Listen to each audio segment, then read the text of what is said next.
Hello friends, board exam की team आप लोगों के लिए लेके आई है एक स्पेशल सीरीज। मैं आपको डेली साइंस के हर चैप्टर के कुछ इंपॉर्टेंट क्वेश्चन बताऊंगी जो कि बोर्ड में आने के चांसेस बहुत ज़्यादा है जिन क्वेश्चंस के। तो आप उन क्वेश्चंस को देखिएगा एंड उनके नोट्स भी यदि हो सके तो बना लीजिएगा, क्योंकि ये लगभग 80% यदि आपका पेपर आएगा तो वो मेरे बताए हुए क्वेश्चन में से आएगा।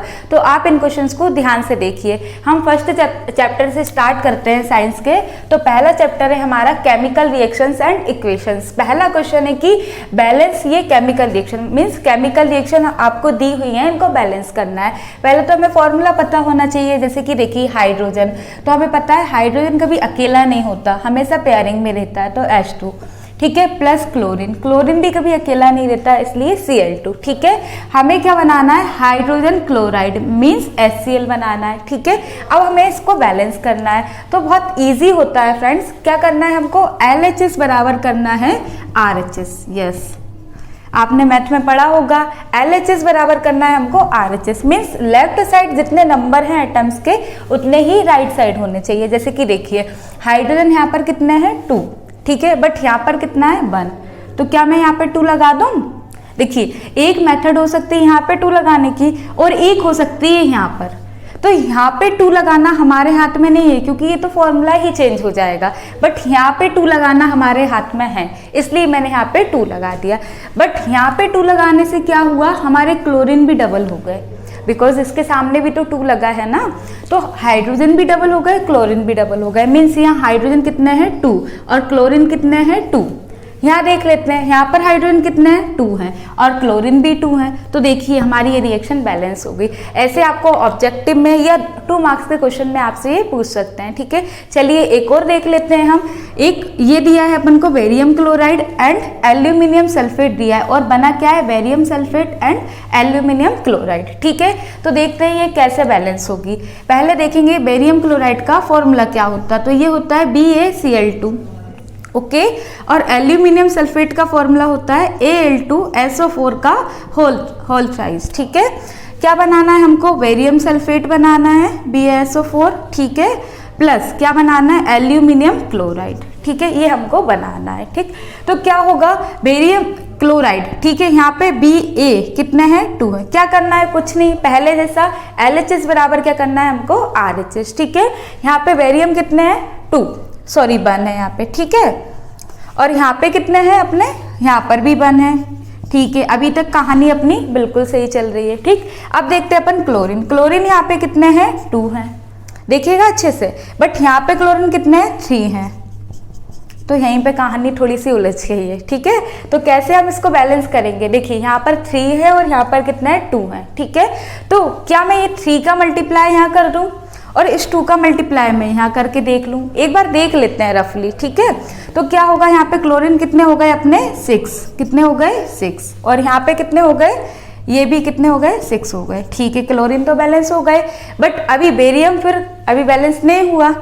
और आगे चलते हैं, पहले देखिए यहाँ पे एल्यूमिनियम कितने हैं 2 हैं ठीक है, और यहाँ पे कितने एल्यूमिनियम, यहाँ पर भी 2 हो गए अपने। तो देखिए ये 2 लगा दिया था ना, इसलिए ये भी 2 हो गए, तो ये तो बैलेंस है अपना ठीक है। अब देखते हैं अपन क्या, SO4 यहाँ पे कितने हैं 3 हैं, बट यहाँ पे अभी कितने हैं 1 ही है। तो क्या मैं यहाँ पे 3 लगा के देख लूँ, एक बार लगा के देख लेते हैं ठीक है। तो यहाँ मैंने 3 लगा लिया, तो क्या हो गया, SO4 भी मेरे कितने हो गए 3 हो गए ठीक है।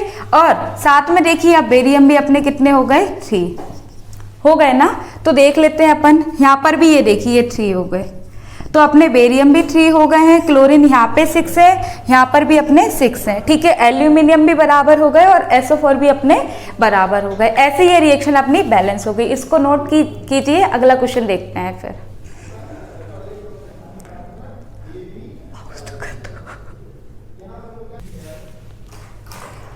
चलिए अब दूसरा क्वेश्चन हम देखते हैं कि ऑक्सीडेशन और रिडक्शन क्या होता है, क्योंकि ये जो है डिफरेंस में भी आ सकता है और अलग से आपको परिभाषा भी इसकी पूछ सकते हैं ठीक है। ऑक्सीडेशन को हिंदी में बोलते हैं ऑक्सीकरण और रिडक्शन को बोलते हैं अपचयन ठीक है। तो ऑक्सीडेशन की परिभाषा देख लेते हैं हम, सच reaction in which gain of oxygen, क्या बोल रहा है ये, gain of oxygen and loss of hydrogen, मतलब कि या तो ऑक्सीजन का गेन हो या फिर हाइड्रोजन रिमूव हो, लॉस हो, तो वो क्या होती है? Oxidation reaction. देख लेते हैं एग्जांपल, जैसे कि कॉपर है, इसमें ऑक्सीजन से रिएक्शन करा रहा है तो क्या बन रहा है? Copper oxide. अब देखिए इसमें ये तो ऑक्सीडेशन हो गया है क्योंकि ऑक्सीजन इसमें ऐड हो रही है, बट इसमें पहले वाला क्वेश्चन भी आ गया है कि इस रिएक्शन को हमें बैलेंस भी तो करना है ना। तो देखो कैसे करते हैं। कॉपर हमने कितने लिए हैं इसमें? मान लिया कि पहले हमने 1 कॉपर लिया था, ठीक है। यहाँ पर भी कॉपर 1 था, अभी तक तो कहानी ठीक है, लेकिन देखिए यहाँ पे ऑक्सीजन कितने हैं? 2, और यहाँ पे कितना है? 1, तो हमें 2 तो लगाना पड़ेगा। कोई कोई बच्चे ऐसा बोल सकते हैं कि मैम हम यहाँ पर भी तो 2 लगा सकते हैं ना। तो मैंने पहले ही आपको बताया था कि यहाँ पे लगाना हमारे हाथ में नहीं है, क्योंकि ये फॉर्मूला ही चेंज हो जाएगा, फिर ये कॉपर ऑक्साइड तो बचेगा ही नहीं, इसलिए हम यहाँ पर लगाएंगे, ठीक है। अब यहाँ कॉपर कितने हो गए? 2, और यहाँ पर भी मैं 2 लगा दूंगी, तो यहाँ पर भी कॉपर कितने हो गए हैं? 2। ऑक्सीजन को देख लेते हैं, यहाँ पे कितने हैं? 2 हैं, और यहाँ पर भी ऑक्सीजन कितने हो गए? 2। तो ये रिएक्शन हमारी बैलेंस भी हो गई, और ऑक्सीडेशन का एग्जांपल है, ये तो आपको दिख ही रहा है, ठीक है। अगला देखते हैं हम क्या? रिडक्शन। बिल्कुल इसका अपोजिट करना है। अपोजिट बोले तो इसमें क्या हो रहा था? Gain of oxygen. इसमें क्या होगा? लॉस ऑफ ऑक्सीजन, ठीक है। इसमें क्या हो रहा था? लॉस ऑफ हाइड्रोजन, तो इसमें क्या होगा? Gain of hydrogen. खत्म। मतलब कि आप एक ऑक्सीडेशन की यदि परिभाषा याद, डेफिनेशन याद रख लेंगे आप, तो आपको रिडक्शन की ऑटोमेटिकली याद हो जाएगी, ठीक है। एग्जाम्पल इसका क्या है? हाइड्रोजन को ऐड करना है तो कर दिया हमने, तो कॉपर अलग से निकल जाएगा, और हाइड्रोजन जो है ऑक्सीजन के साथ रिएक्शन करके क्या बना लेगा? अपना वाटर, जल बना लेगा, अपना पानी, ठीक है। ये क्वेश्चन नोट कीजिए। हम देखते हैं अगला क्वेश्चन। हेलो फ्रेंड्स, अब देखिए अपना अगला क्वेश्चन। क्वेश्चन है एक्सोथर्मिक और एंडोथर्मिक रिएक्शन क्या होती हैं। इसको हिंदी में बोलते हैं ऊष्मा क्षेपीय अभिक्रिया, और इसको बोलते हैं ऊष्मा शोषी अभिक्रिया। ये क्या होती है? इनमें डिफरेंस भी आ सकता है और अलग से ये डेफिनेशन भी पूछ सकता है। तो देखिए एक्सोथर्मिक रिएक्शन क्या होती है? नाम से ही दिख रहा है एक्सो, एक्सो यानी कुछ बाहर निकलना, ठीक है। थर्मिक यानी होता है हीट, मीन्स हीट का बाहर निकलना, ठीक है। देख लेते हैं परिभाषा अपन, definition. Such reaction in which energy और heat is liberated are called exothermic. Means इसमें क्या होता है? हीट या एनर्जी निकलती है। एग्जाम्पल देख लेते हैं। CH4 लिया, इसको मीथेन बोलते हैं। ऑक्सीजन के साथ हमने रिएक्शन कराई तो क्या बन गया? CO2 प्लस वाटर, प्लस क्या निकली? अपनी हीट, ठीक है। इसलिए ये एग्जाम्पल किसका हुआ? एक्सोथर्मिक रिएक्शन का, ठीक है। अब देखते हैं हम एंडोथर्मिक रिएक्शन। बिल्कुल इसका अपोजिट करना है हमको। इसमें क्या हो रहा था? हीट निकल रही थी, तो इसमें क्या होगा? हीट लगेगी, ठीक है। देख लेते हैं अपन। Such chemical reaction in which heat absorb, क्या हो रहा है? हीट लग रही है, इसमें एब्जॉर्ब कर रहा है, ठीक है। ये लिया अपन ने लेड नाइट्रेट, ठीक है, इसमें हीट लग रही है तो अलग से ये कंपाउंड अपने बन रहे हैं। आप इस एग्जाम्पल की जगह कोई दूसरा एग्जाम्पल भी लिख सकते हैं जिसमें हीट लग रही हो या एब्जॉर्ब हो रही हो, ठीक है। तो ये जो दोनों, ये एक्सोथर्मिक और एंडोथर्मिक में डिफरेंस भी आ सकता है और अलग अलग से वो डेफिनेशन भी पूछ सकते हैं। तो ये क्वेश्चन भी आप नोट कर लीजिए। फिर देखते हैं अपन अगला क्वेश्चन। तो अगला क्वेश्चन अपना है रेंसिडिटी क्या होती है और कोरोजन क्या होता है। इन पर डेफिनेशन आ जाती है। तो रेंसिडिटी जो है अपना स्टार क्वेश्चन है। क्या होता है रेंसिडिटी? इसको हिंदी में बोलते हैं विकृत गंधिता, ठीक है। अच्छे से नाम याद रखिएगा।